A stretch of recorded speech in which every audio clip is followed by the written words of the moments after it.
Hey guys, क्या हाल चाल आप सबके। माय नेम इज जीवी सिंह, एक बार फिर से आपके सामने हाजिर हूं और आज हम स्टार्ट करने वाले फिजिक्स। आपको बहुत ज्यादा इंटरेस्टिंग लगेगी फिजिक्स।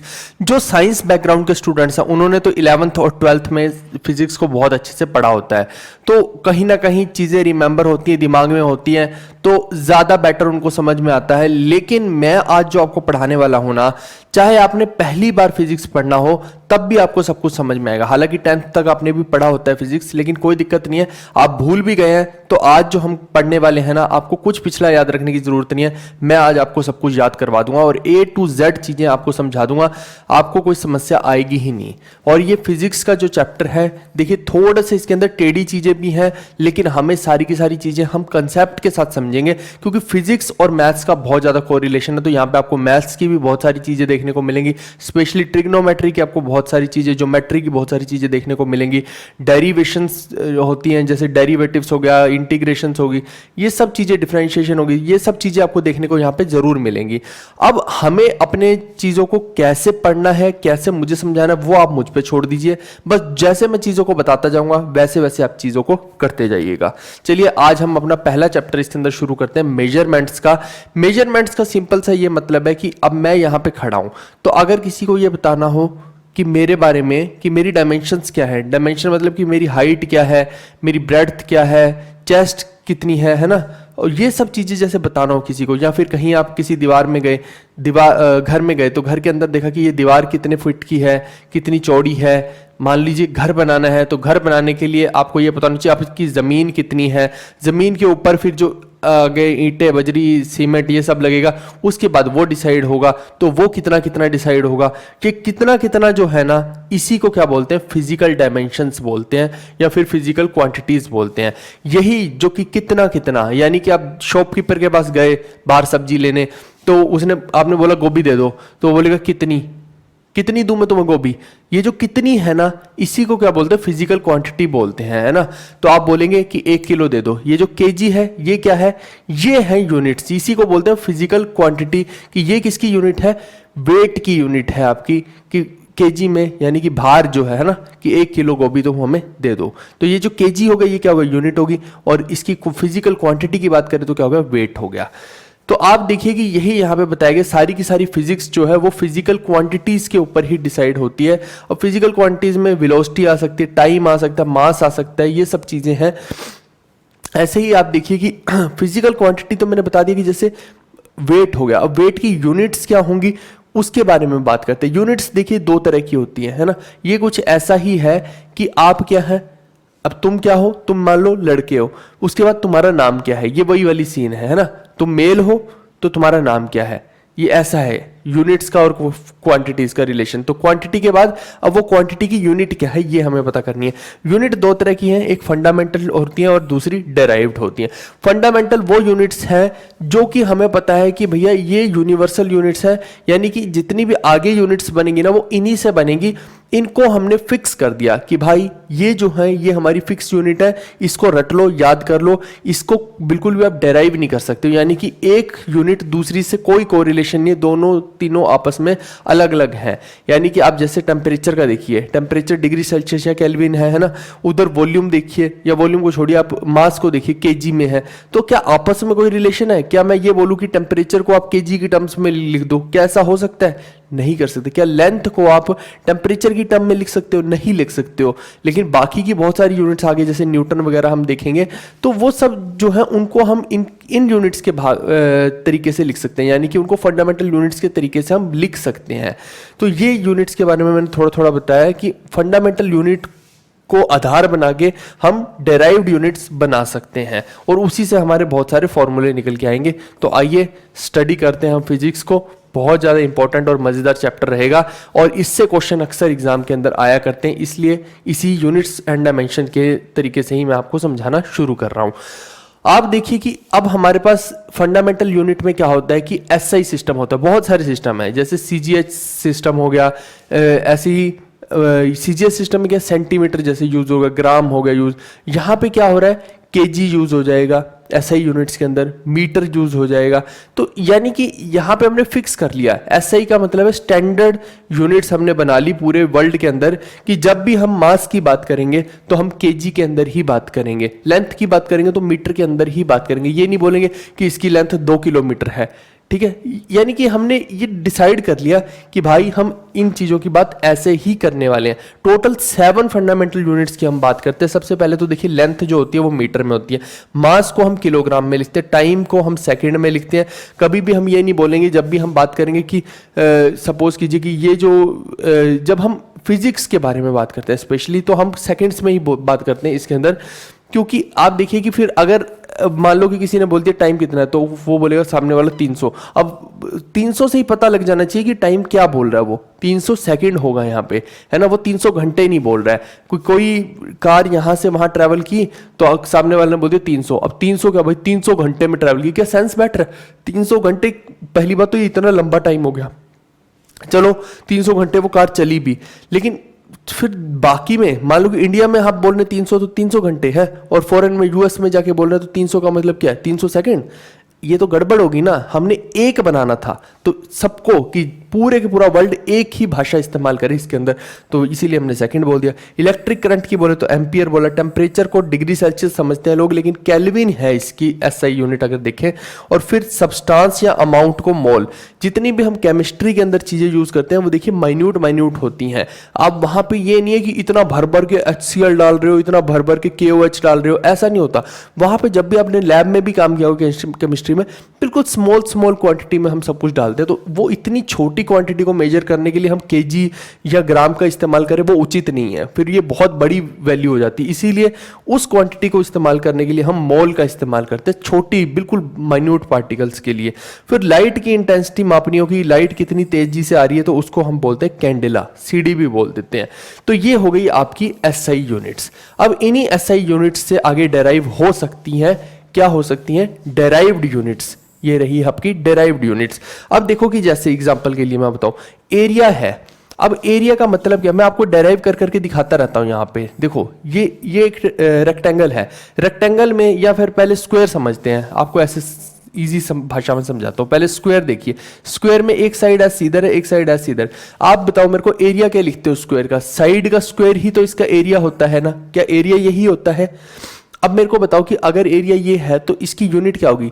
मान लो 8 मीटर ये है, 8 मीटर ये है, तो आप दोनों को मल्टीप्लाई करेंगे तो क्या बोलेंगे, 8 8 जा 64 मीटर स्क्वायर। तो बच्चे को बोलेंगे 64 मीटर स्क्वायर हो गया। तो यानी कि इसकी एरिया की यूनिट क्या हुई, मीटर स्क्वायर हुई। यानी ऐसे भी और ऐसे भी चले आप, तो आपने पूरा एरिया कवर कर लिया। इसीलिए आप देखिए कि एरिया को हम क्या लिखते हैं, लेंथ इनटू ब्रेड्थ लिख देते हैं। अब ये किस में लिखेंगे, ये तो था स्क्वायर, तो यहाँ पे देखिए ये लेंथ होगी, ये इधर ब्रेड्थ होगी, तो लेंथ इनटू ब्रेड्थ। रेक्टेंगल के अंदर क्या लिख देंगे हम, आयताकार के अंदर लेंथ इनटू ब्रेड्थ लिख देंगे, और यूनिट तो फिर मीटर स्क्वायर ही रहेगी, क्योंकि ये 8 मीटर होगी, ये 10 मीटर होगी, मान लो ऐसे करके, तो 8 इंटू 10 कितना हो गया, तो ये पर यूनिट तो मीटर स्क्वायर ही रही ना। तो यानी कि यहाँ पे एरिया को हमने किससे निकाल लिया, आप देख रहे हैं, हमने केवल और केवल लेंथ से ये डिसाइड कर दिया कि एरिया क्या होगा। है ना मजेदार चीज। यानी कि ये जो डेराइव की, ये डेराइव कहाँ से की हमने, इन्हीं में से किसी एक को इस्तेमाल करके हमने ये यूनिट बना डाली। अब आपको शायद ज्यादा इजीली समझ आ रहा होगा, नहीं आ रहा तो एरिया के बाद वॉल्यूम को देखिए। एरिया को मीटर स्क्वायर लिखते हैं, अब वॉल्यूम को कैसे लिखेंगे। अब देखिए कि यही चीज अगर क्यूबॉइड हो जाए, इसको रब करते हैं, क्यूबॉइड हो जाए, ठीक है, ये देखो ऐसी हो जाए, ऐसी हो जाए, तो फिर हम क्या बोलेंगे, इसकी लेंथ भी है, एक इसकी लेंथ है, एक इसकी ब्रेड्थ, ये हाइट मान लो, और ये ब्रेड्थ होगी, तो लेंथ ब्रेड्थ हाइट क्या हो गई, इसकी वॉल्यूम हो गई। वॉल्यूम यही लिखते हो ना, length into breadth into height. तो ये क्या हो गया, तीनों चीज तो मीटर में ही होंगी, क्योंकि है तो तीनों डिस्टेंसेस ही ना। तो ये क्या हो गया, मीटर क्यूब इसकी यूनिट हो गई, मीटर क्यूब। समझ गए। और ये कैसे हमने डिराइव की, किससे की, ये केवल और केवल लेंथ से हमने डिसाइड कर दी कि इसकी यूनिट क्या हुई। तो यानी कि ये भी डेराइव्ड यूनिट हुई। आपको समझ आ रहा है कि डेराइव्ड यूनिट का पता कैसे लगेगा। यानी कि इनका खुद का कोई वजूद नहीं है, इनको हमने कहां से डेराइव किया, इसको हमने इसी SI यूनिट से डेराइव कर दिया। यानी कि मीटर से ही हमने एरिया बना दिया और मीटर से ही हमने वॉल्यूम को बना दिया। अब देखिए डेंसिटी की बात करते हैं। डेंसिटी आपका देखिए यूनिट देखो यहाँ पे क्या, केजी पर मीटर क्यूब है। और आपको वैसे भी पता होना चाहिए डेंसिटी का फॉर्मूला क्या होता है, मास अपॉन वॉल्यूम। देखो मास अपॉन वॉल्यूम। अब हमें पता है कि मास क्या होता है, मास देखो क्या है, मास यहाँ पे क्या है, केजी में। तो यानी कि डेंसिटी की यूनिट कैसे निकालेंगे हम, हमें पता है कि मास अपॉन वॉल्यूम होती है, तो मास क्या है, केजी है, और वॉल्यूम क्या होती है, अभी तो हमने पढ़ा मीटर क्यूब है। तो ये क्या हो गई, ये किसकी यूनिट होगी, डेंसिटी की यूनिट होगी, केजी पर मीटर क्यूब। ये देखो m के ऊपर -3 लिखा है, समझना इस चीज को, जब m के ऊपर -3 लिखा है तो इसका मतलब क्या होता है कि इसको आप नीचे उतार दीजिए, यानी कि ये नीचे आएगा। अगर ऊपर +3 रहे तब तो ठीक है कि ऊपर ही रहेगा, लेकिन m की पावर -3 का मैथ्स के अंदर हम पढ़ते थे, तो इसको हम 1/m³ लिख सकते हैं। इसको क्या लिख सकते हैं हम, 1/m³ लिख सकते हैं, वही चीज यहाँ पे है। तो इसको अगर मैं लिखना चाहूँ तो केजी और मीटर की पावर -3 भी लिख सकता हूँ, जैसे कि यहाँ लिखा हुआ है। आई होप कि आपको ये भी समझ आएगा। यानी कि डेंसिटी को खुद का कोई वजूद नहीं, इसको भी किससे डिसाइड कर लिया हमने, इसको इन दोनों यूनिट के मिक्सचर से डिसाइड कर लिया। ऐसे ही देखिए बहुत सारे मिक्सचर बनते हैं, अलग अलग वैरायटी बनती है, आप देखते जाएंगे तो आपको ढेरों मिलते जाएंगे यहाँ पे। फिर डेंसिटी हो गया तो आगे वेलोसिटी भी हो जाएगा। वेलोसिटी क्या होता है, हमें पता है कि डिस्प्लेसमेंट अपॉन टाइम है ना, या फिर अगर स्पीड बोलें तो स्पीड क्या होता है, डिस्टेंस अपॉन टाइम। तो डिस्टेंस क्या है, डिस्टेंस हम मीटर में लेते हैं, यानी कि लेंथ वाली यूनिट डिस्टेंस की हो गई मीटर, और टाइम क्या है, टाइम देखिए यहाँ पे सेकंड, तो मीटर अपॉन सेकंड, ये रहा मीटर सेकंड की पावर -1। तो ऐसे करके आप सारी बना सकते हैं। ये momentum, acceleration, force, pressure, energy, surface tension, इन सब की हमें यूनिट पता होनी चाहिए। हालांकि हम आगे जब चैप्टर पढ़ेंगे तो हम मोमेंटम के बारे में अलग से देखेंगे, एक्सेलरेशन के बारे में अलग से देखेंगे, फोर्स के बारे में, प्रेशर, इन सब के बारे में एक एक करके हम देखेंगे। अब ये क्योंकि एक यूनिट्स का चैप्टर है, तो यूनिट्स के चैप्टर में मैं केवल और केवल इनके बारे में सिर्फ ये बता सकता हूँ कि ये बनी कैसे। ऐसी आप देखिए कि फोर्स है, फोर्स क्या होती है, आगे हम जब न्यूटन के लॉज पढ़ेंगे, न्यूटन के सेकेंड लॉ, थर्ड लॉ, ये पढ़ेंगे तो फोर्स हम देखेंगे वहां पे m में होती है। तो m क्या है, मास है, मास क्या होता है, केजी होता है, और एक्सेलरेशन क्या होती है, मीटर पर सेकंड स्क्वायर होती है। तो यानी कि हमने फोर्स की यूनिट भी देखिए किससे बना दी, m से बना दी, और m के अलावा देखो केजी है ना, तो m से बना दी, और ऐसे ही ये मीटर है, तो मीटर को क्या बोला हमने, लेंथ बोला, तो ये लेंथ से बना दी, और सेकंड स्क्वायर मतलब क्या है, टाइम है, तो टाइम से बना दी। एक और चीज ध्यान रखना कि जब भी हम टाइम को डिनोट करेंगे, आप जरा ध्यान दीजिए, जब भी हम टाइम को लिखेंगे तो हम स्मॉल टी से लिखेंगे, इसको हमेशा स्मॉल टी से, और जब टेम्परेचर को लिखेंगे तो हम कैपिटल टी से लिखेंगे।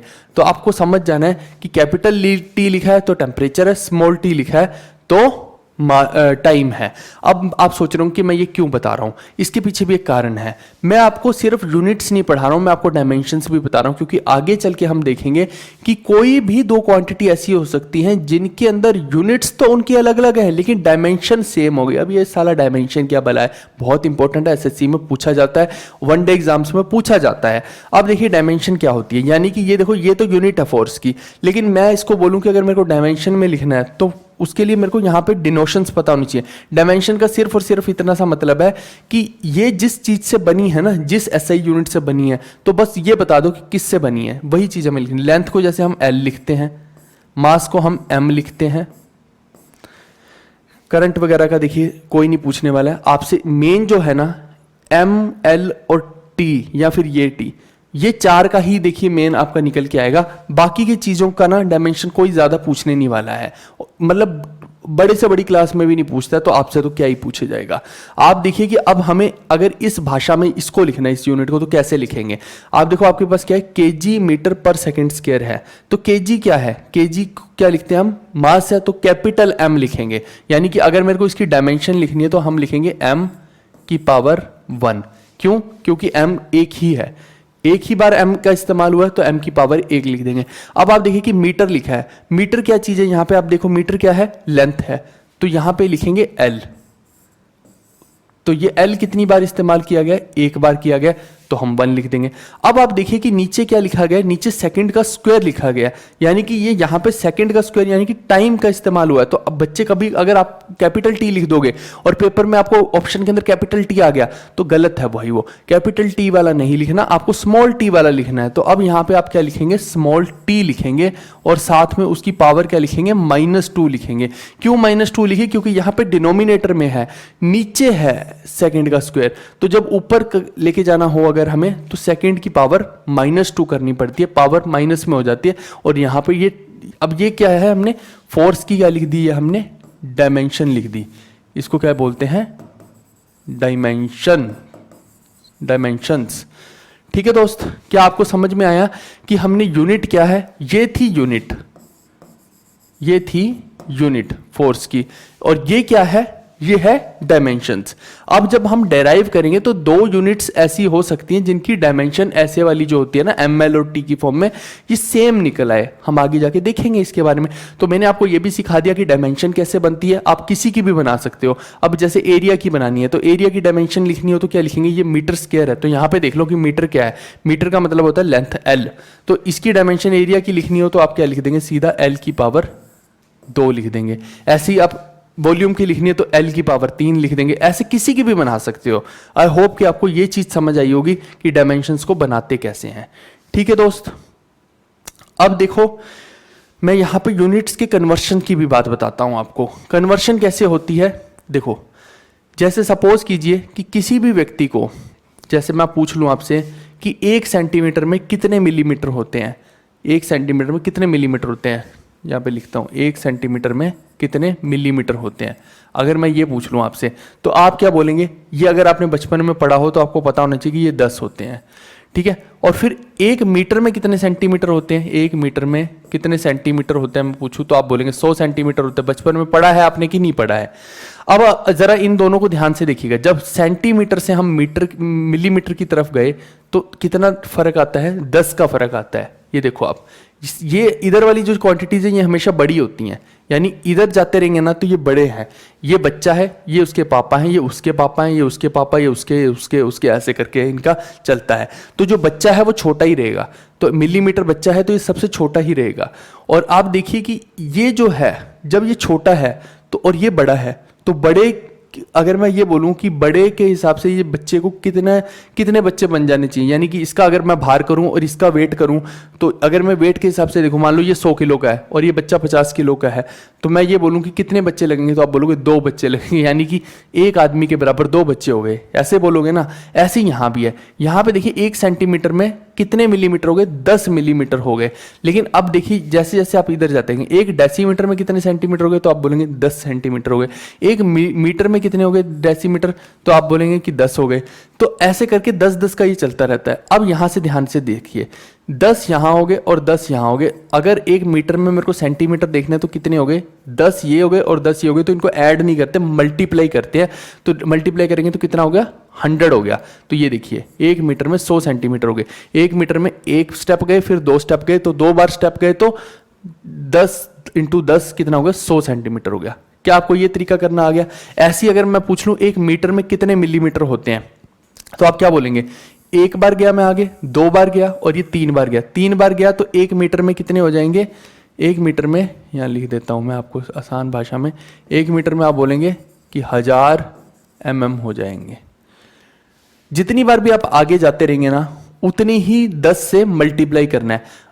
ये तो तब है जब आप इधर को जा रहे हैं, बड़े से छोटे में जा रहे हैं। अगर छोटे से बड़े में जा रहे हैं, अगर कोई पूछ ले कि 1 मिलीमीटर में सेंटीमीटर कितने होते हैं, तो भाई आप तो छोटे से उसमें जा रहे हैं ना, तो आप डिवाइड बाय 10 करते जाएंगे। यानी कि 1 मिलीमीटर में अगर कोई पूछ ले 1 मिलीमीटर में सेंटीमीटर कितने हैं, तो आप बोलेंगे 1/10 सेंटीमीटर है। जबकि आप देखिए कि यहाँ भी यही मतलब निकल रहा है कि इस 10 को इधर ले जाओ तो 1 मिलीमीटर में हो गए 1/10 सेंटीमीटर, मतलब वही निकल रहा है। लेकिन आपको पता होना चाहिए कि इधर जाएंगे तो डिवाइड बाय 10 करना है, इधर जाएंगे तो मल्टीप्लाई बाय 10 करना है। ठीक है, क्या ये इतनी सी छोटी सी बात समझ में आ रही है। अब आप सोचेंगे कि भाई ये याद कैसे होंगे, और ये मेरे को क्या याद करना पड़ेगा क्या, कि यहाँ पे ऐसे किलोमीटर के बाद हेक्टो फिर डेका, क्या मेरे को ऐसे याद करना पड़ेगा। जी नहीं, आपको याद नहीं करना है। आपको याद कैसे करना है, मतलब याद हो ही जाएगा, करने की भी जरूरत नहीं, आप समझना है। इसका शॉर्ट ट्रिक बता रहा हूं। किलोमीटर का मतलब होता है किंग, HM का मतलब होता है हैरी या फिर हेनरी, जो भी आप बोलना चाहें। डैम का मतलब है डाइड, M का मतलब मदर, DM का मतलब डिडंट, CM का मतलब केयर, MM का मतलब मच। आपको बोलना है किंग हैरी या Henry died, mother didn't care much, या मदर डिडंट क्राई मच। कई लोग क्राई भी लिख देते हैं। तो यानी कि किंग हैरी मर गया और उसकी माँ जो है वो बहुत ज़्यादा नहीं रो रही है, ऐसे आप समझिए इस चीज़ को। King Harry died and mother didn't cry या केयर मच। बस ऐसे आपको याद रहेगा। इसको मच की जगह पे कई लोग मैक्सिमम भी बोलते हैं, मदर डिडंट क्राई मैक्सिमम, ऐसा करके आप बोल सकते हैं। जैसे भी आपको अच्छा लगे, आप एक बस मैंने तरीका बताना था कि आपको याद हो जाए, तो आई होप कि आपको याद हो गया होगा ये चीज़। अब इसके साथ देखिए कि ये तो हमें याद हो गए, ये जो बीच वाले होते हैं, देखो किलो से लेके आपको यहाँ तक तो चीज़ें पता लग गई, मिली तक की। यहाँ देखिए इसके नीचे वाले आप याद रखिए कि माइक्रो को बोलते हैं 10 की पावर -6, नैनो को बोलते हैं 10 की पावर -9 और पीको को बोलते हैं 10 की पावर -12। आपको याद होनी चाहिए ये, और इसके ऊपर की 3 भी याद होनी चाहिए। मेगा को बोलते हैं 10 की पावर 6, गीगा को बोलते हैं 10 की पावर 9 और टेरा को बोलते हैं 10 की पावर 12। बस ये चीज़ आपको याद अगर हो गई ना तो आपको फायदा होगा। आप सोचेंगे कि क्यों मैं ये याद करवा रहा हूँ आपको। कई बार बहुत सारे वनडे एग्जाम्स में क्वेश्चन कैसे आते हैं, वो आपको दे देते हैं कि इनको अरेंज करो बड़े से छोटे क्रम में, और ये क्रम वाले क्वेश्चन एसएससी हो, रेलवे हो, किसी में भी आ सकते हैं, वनडे एग्जाम में सभी में आते हैं। वो क्या करेगा, 4 यूनिट दे देगा। वो बोलेगा आपको दे रखे टेरा, गीगा, नैनो, पीको, ये 4 यूनिट ऑप्शन में दे रखी हैं। अब उसमें ना वो बोलेगा कि इनको अरेंज करो छोटे से बड़े क्रम में, तो आपको पता होगा तो करोगे ना। सबसे छोटा कौन है, पीको, आप बोलेंगे पीको। फिर उसके ऊपर कौन है, नैनो। फिर उसके ऊपर कौन है, गीगा। फिर उसके ऊपर कौन है, टेरा। ये एक सही कॉम्बिनेशन बैठ गया। वो 4 ऑप्शन में कहीं पे ऐसा लिख देगा एन पी टी जी, ऐसे और ऑप्शन बना देगा। वो बोलेगा सही कौन सा है। तो आपको अगर ये टेबल का ही नहीं पता तो आप सही कैसे करोगे। टेबल के बीच का पार्ट मैंने ऐसे याद करवा दिया, ऊपर के 3 और नीचे के 3 आप याद खुद करना पड़ेगा आपको। सिंपल सी भाषा में मैंने आपको बता दिया, जो चीजें एग्जैक्ट याद करनी है वो बता दी, और जहां पे ये ट्रिक काम कर जाएगी वो भी मैंने आपको बता दिया है। ठीक है दोस्त, समझ में आ गया। इसको भी यहां से रिमूव कर देता हूं मैं। एक आप मैं आगे बढ़ने से, चलो आगे ही बता दूंगा, ठीक है, दिमाग में है, आगे ही बताता हूं आपको। आप देखिए कि यहां पे ना एक चीज आप ध्यान रखिएगा हमेशा कि जो मास है, यहां लिख भी देता हूं मैं कि जो मास है, मास जो होता है ना ऑलवेज कांस्टेंट रहता है, ऑलवेज कांस्टेंट। यानी कि और वेट जो है, वेट जो है ये चेंज करता है, चेंजेस विद ग्रेविटी। ये आपको दोनों पॉइंट बहुत इंपॉर्टेंट है, ध्यान रखने हैं। क्यों मैं बोल रहा हूं ऐसा, उसका कारण है। जो मास है ना, मास मैंने क्या बोला, फंडामेंटल यूनिट्स थोड़ी चेंज हो जाएंगी। मास एक फंडामेंटल यूनिट है, मास कभी भी चेंज नहीं होगा। आप देखिए अभी हम पढ़ के आ रहे हैं, यहां पे देखो ये मास है और ये लेंथ है, मास कभी भी चेंज नहीं होगा, ये एक फंडामेंटल यूनिट है। लेकिन वेट जो है ना, वेट एक डेराइव्ड यूनिट है, वेट एक फंडामेंटल यूनिट नहीं है, वेट चेंज हो सकता है। वेट को हम क्या लिखते हैं, आपको अगर नहीं पता तो मैं बता दूं कि वेट को हम लिखते हैं weight is equal to mg। mg vector एक गाड़ी है, उससे याद कर लेना। यानी कि ये एक मास है, मास के ऊपर लग रही है नीचे को ग्रेविटी। ग्रेविटी तो पता है ना कि वो जो न्यूटन ने देखा कि ऊपर से सेब नीचे क्यों गिर रहा है, तो एक ऐसी फोर्स है जो नीचे को गिरा रही है हर चीज को, तो वो सेब को भी नीचे को गिरा रही है, इसीलिए वेट को हम बोलते हैं mg। अब ये जो चीज है ये एकदम करेक्ट है अगर आप अर्थ पे हैं, लेकिन अगर आप अर्थ पे नहीं हैं, आप मान लीजिए मून पे हैं, तो ऐसा बोला जाता है, देखिए कैलकुलेशंस है ये सारी की सारी, अपने पास नहीं है। मान लो कि अगर मून पे ग्रेविटी आपको पता है कम ही है यहां से, तो अगर वहां पे 1/6 है ग्रेविटी जैसे, तो आप क्या बोलोगे फिर, वेट क्या हो जाएगा, जी को आप लिखेंगे g/6। तो वेट वहां पे जाके, मून पे जाके क्या हो जाएगा, कम हो जाएगा, और वेट अर्थ पे जो रहेगा वो ज्यादा रहेगा। क्यों, क्योंकि अर्थ पे वेट रहेगा mg और मून पे रहेगा mg/6। क्यों हो रहा है ऐसा, क्योंकि ग्रेविटी चेंज हो रही है। लेकिन अगर मैं आपको बोलूं कि अर्थ और मून पे मास ऊपर नीचे होगा कि नहीं होगा, तो आप बोलेंगे जी नहीं। अगर आप चांद पे भी चले गए तो मास वही रहेगा, और आप धरती पे मास तब भी वही रहेगा। ये जो m है ना, यही तो मास है।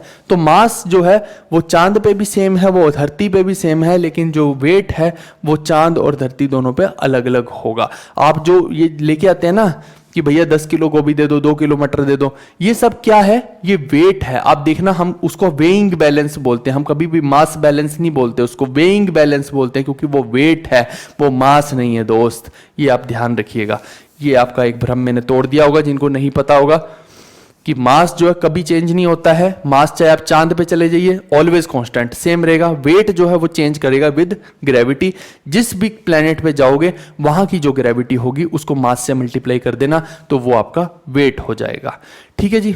अब इसके अंदर देखिए डेराइव्ड क्वांटिटीज में बहुत सारी चीजें हैं जो मैं बताता हूं। यहाँ पे मैंने पूरा डिटेल में टेबल बना दिया है जो एसआई यूनिट का है।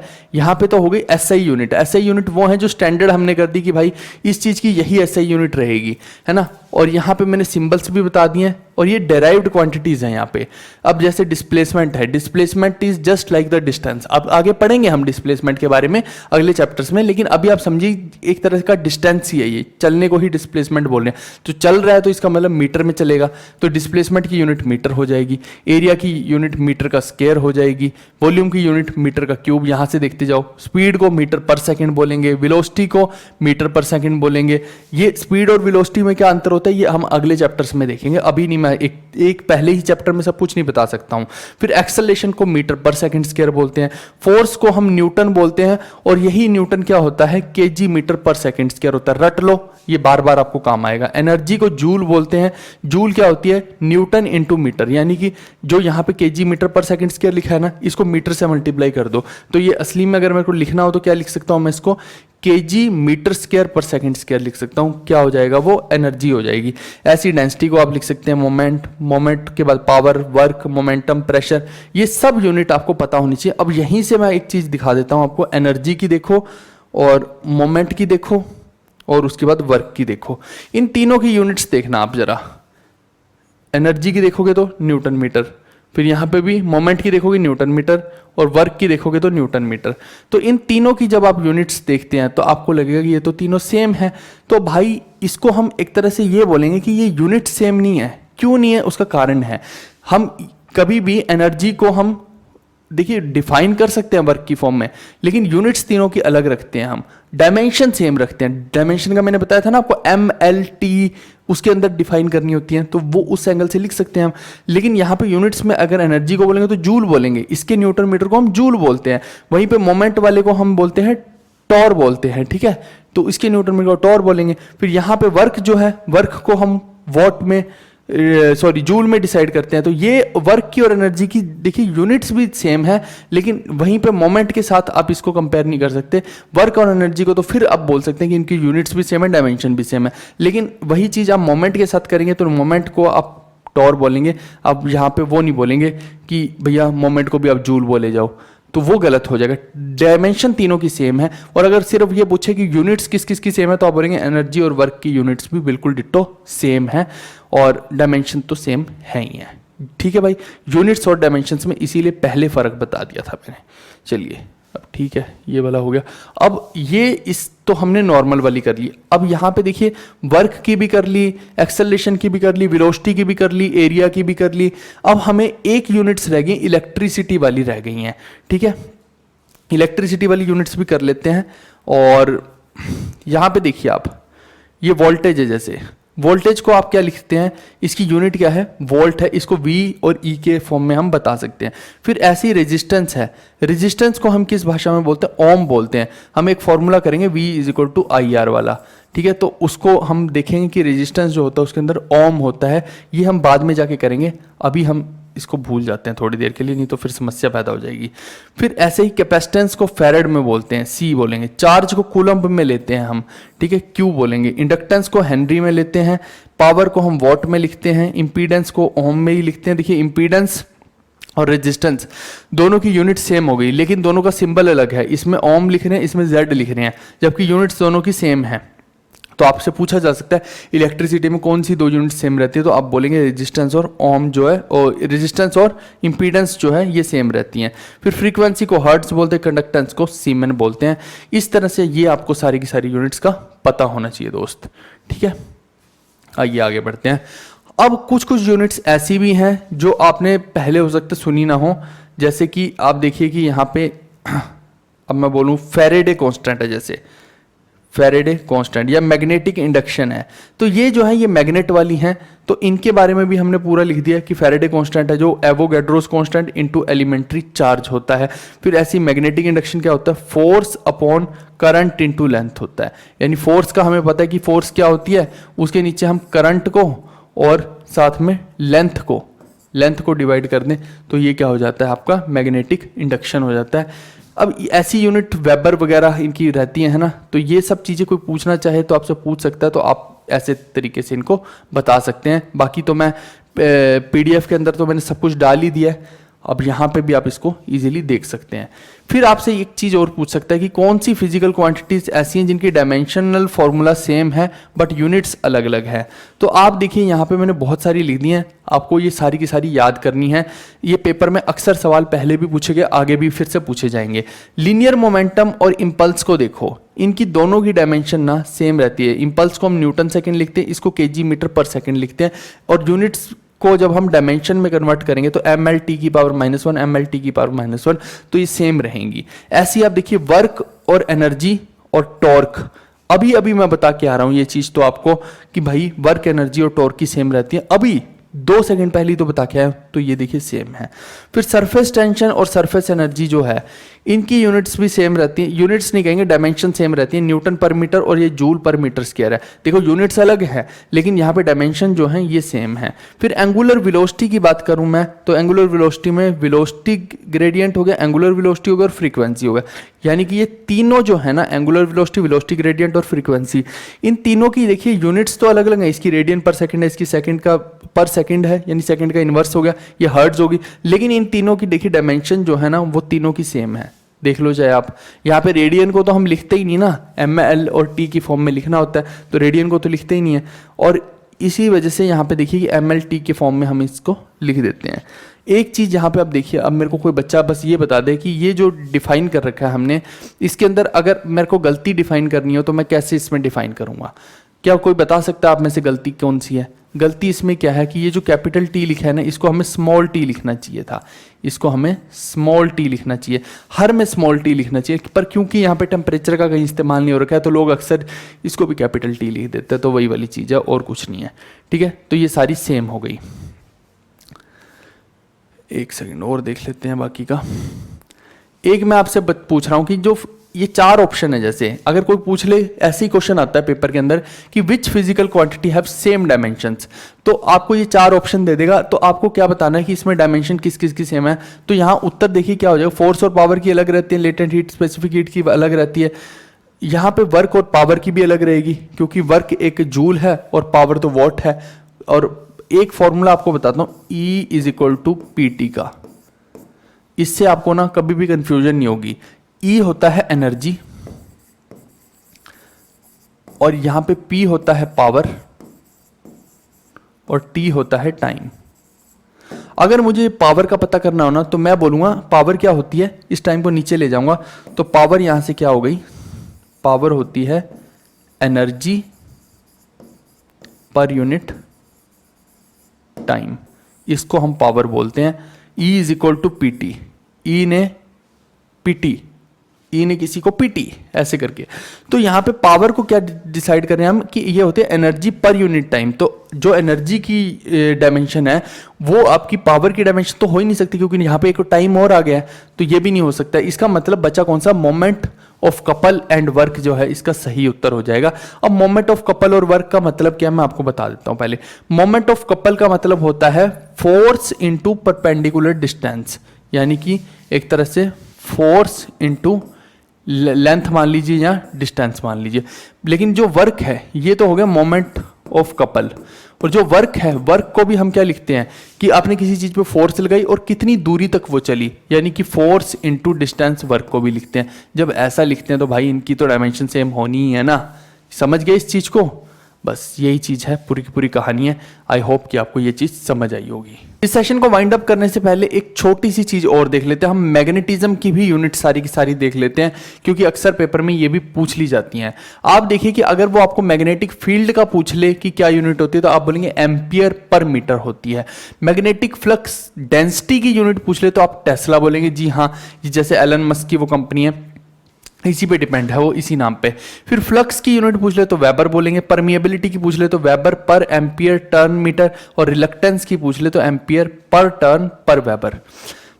रिलक्टेंस की क्या होगी, एम्पियर इनटू टर्न पर वेबर होगी। ठीक है भाई, तो ये परमिएबिलिटी और रिलक्टेंस की तो फिर इंपॉर्टेंट नहीं है, लेकिन ऊपर की 3 जो है ना ये बहुत इंपॉर्टेंट है, इनको आप अच्छे से याद कर लीजिए। आई होप कि ये वाले सेशन में आपको पूरी की पूरी यूनिट्स एंड डायमेंशंस को मैंने क्लियर कर दिया होगा, बहुत सारी इंपॉर्टेंट चीज़ें बताई होंगी। आपको हो सकता है आपने पहले भी पढ़ा हो यूनिट्स, लेकिन मैंने आपको A to Z सारी की सारी यूनिट्स के बारे में बता दिया ताकि आपको कुछ भी छूटे ना, एकदम A to Z कंप्लीट बताया। आई होप कि आज का सेशन आपको समझ में आएगा। अब हम नेक्स्ट सेशन में मिलते हैं जिसके अंदर और इंपॉर्टेंट चीज़ें हम करेंगे। तब तक के लिए take care, bye bye, see you.